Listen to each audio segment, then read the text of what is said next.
Hola amigos! We're in the home of Senora Ambrosic. Today we're going to be making my favorite recipe, pico de gallo.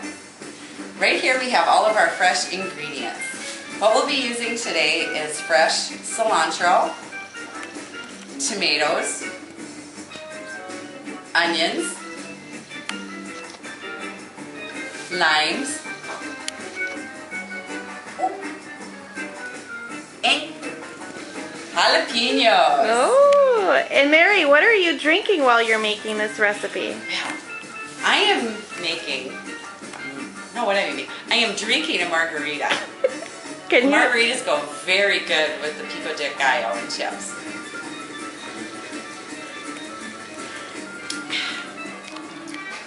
So Mary's starting the very beginning of the whole process of making this fine recipe.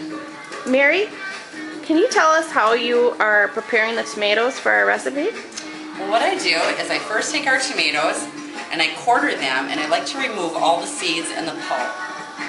This way your pico de gallo doesn't get all wet and too watery. Once I've done this with the tomatoes, use a very sharp knife. I put them in what's called my Vidalia onion chopper, Vidalia onion wizard actually. Put the quartered tomato on top of the Vidalia onion wizard. Slam it down. This way I get perfectly diced tomatoes each time.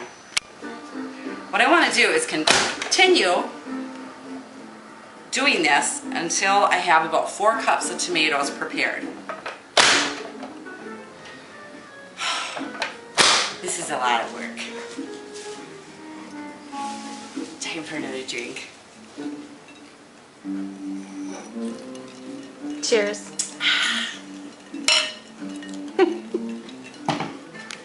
We've cut all our tomatoes, and as you can see, we have them all diced in this bowl. Squirted 1/2 of a lime over all our tomatoes. Added a little salt over all the tomatoes. And now we're going to add our next ingredient, which is onions. This is our onion. We purchased all our ingredients at the farmer's market. So everything was locally grown. And again, I'm going to use the Vidalia onion wizard. Let's see.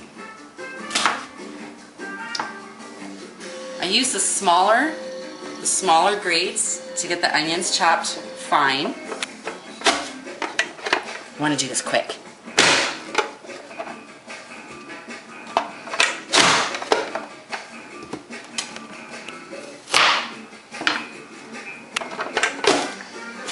Oh, okay, that one didn't work so well.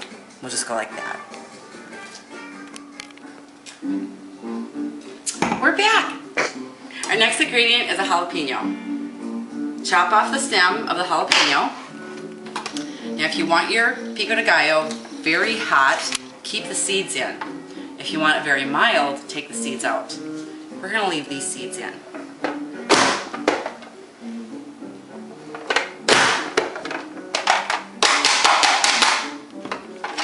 There's a little bit. I think we're going to need another jalapeno in there. Maybe we'll take the seeds out of the second one so it's not too hot.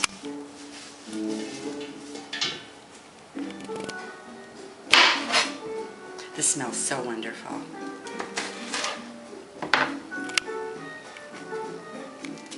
So Mary, what's the next step? Oh, we're back. The next step is the cilantro. This is my favorite herb. It is so delicious, smells wonderful, and if you go to the Minneapolis Farmers Market, you'll smell the cilantro all over it, and it's wonderful. What I do is I take the herbs, and I just like to take the leaves off. This takes a little bit of time in preparing it.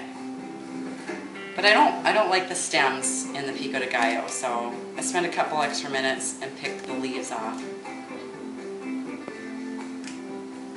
So I'll just pick a few more off, and then I'll show you how I chop this. Okay, just wash this so it's really sticky. use my knife.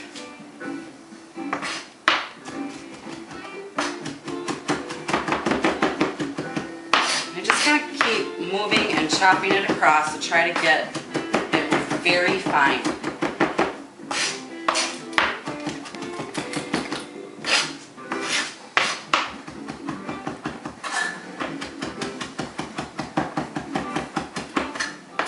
Okay, we're gonna need a lot more cilantro.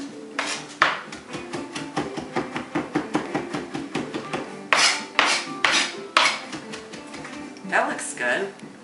We'll add this.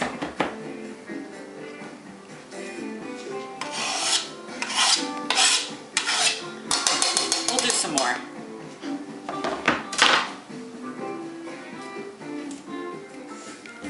Okay, we just finished making our pico de gallo. In this bowl are all the things that we diced and chopped up. I'll add a little bit more lime juice. And we salted this real well. Usually takes about a half hour to marinate and have all the flavors come through and taste really good. And you don't want to refrigerate this. You want to keep it at room temperature. It tastes the best at room temperature. Right here I prepared a little bowl. And I have baked Tostito scoops. And we'll let Senora Luke and Senora Tommy give us a taste test. Go ahead. Okay.